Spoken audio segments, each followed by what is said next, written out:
fortunately for us, the building itself was saved. The gymnasium, which was built, I think, in the 1950s, was torn down, but the historic part of the building was saved. It was built, the old building was built in two sections. The first one was one of the early elementary schools in Provo, and then 10 years later they added on toward the north another section, which made it a fairly good-sized elementary school for Provo at the time. And luckily, it stands to remind us of Provo's educational past.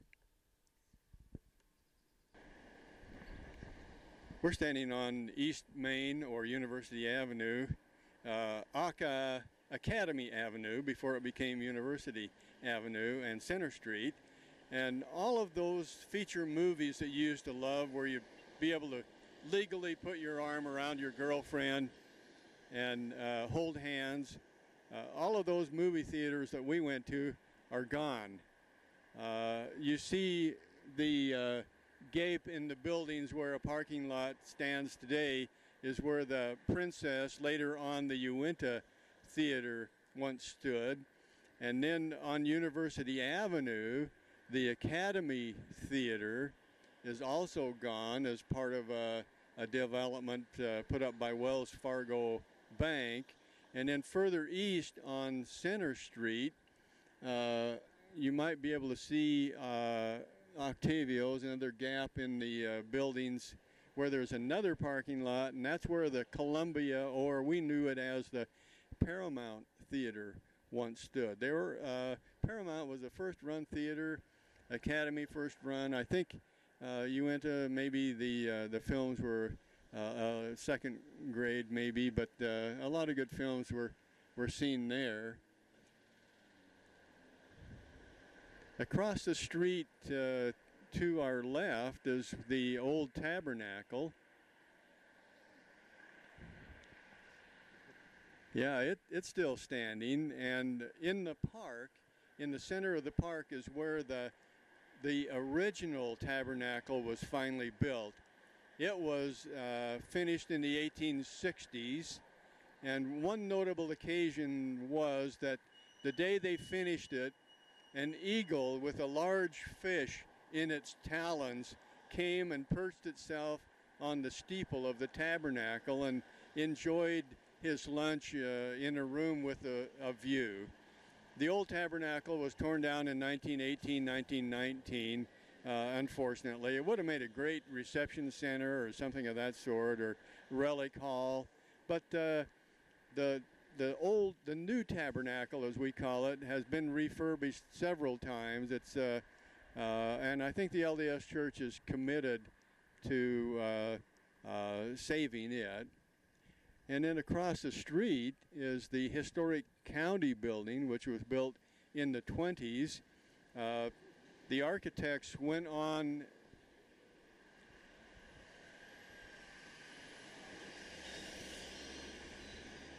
We can get a better, you can cross the street and we get a better view of it if you want to, Dave. So,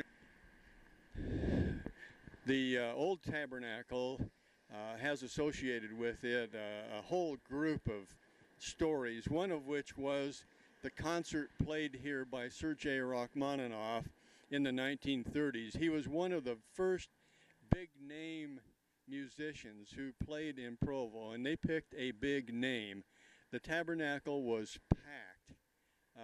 And the audience was respectful. Actually, they even observed concert etiquette, I understand, from newspaper reports.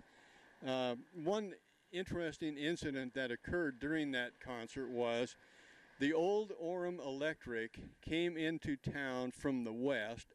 It came up Center Street. The station was where the New Skin building is today, on Center Street and First West. The train came, turned the corner, came into the station, and it may have been an electric engine, but it did make noise. They continually kept the bell ringing in town to alert people that they were here or coming.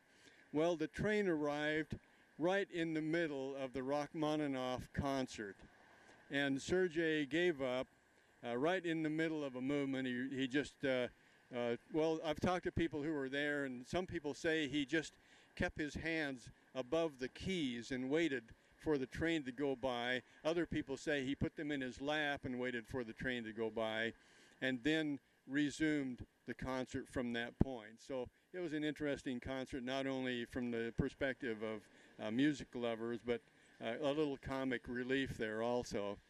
Right across the street east from the Tabernacle is the historic Utah County Courthouse, built in the 1920s of oolite limestone from Sanpete County.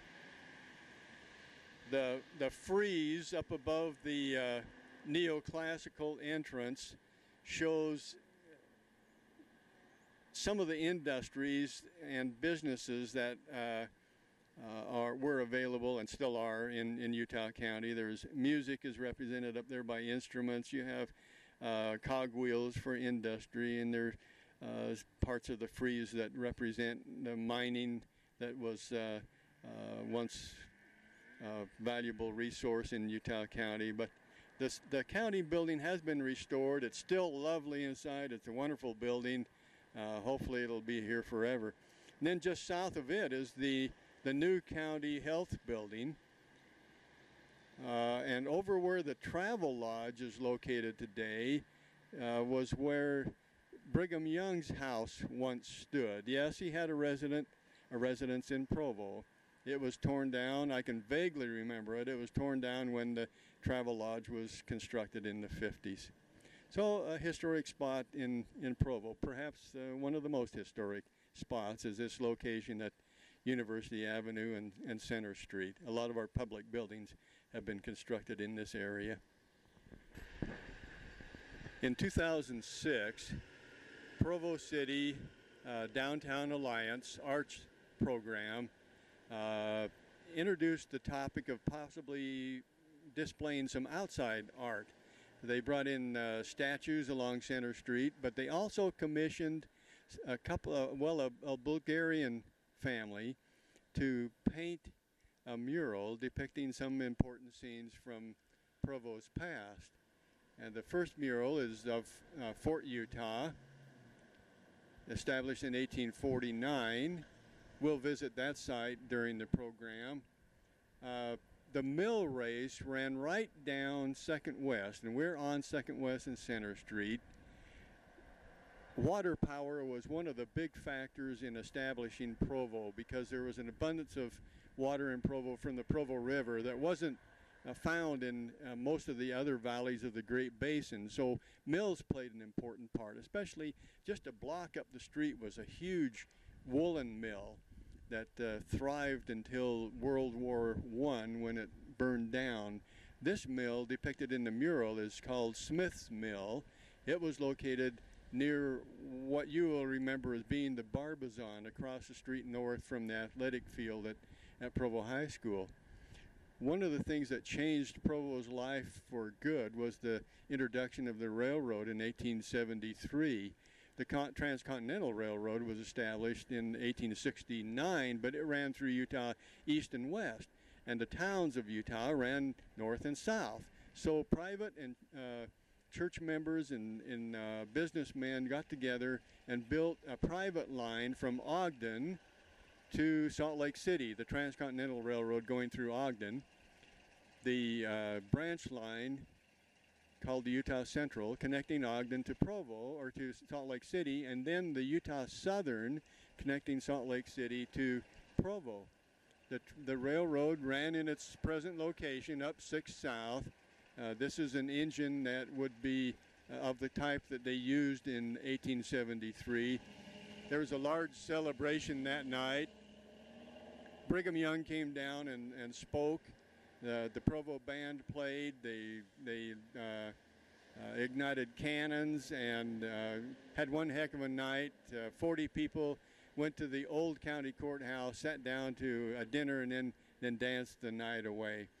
On the far right is the old Timpanogos School.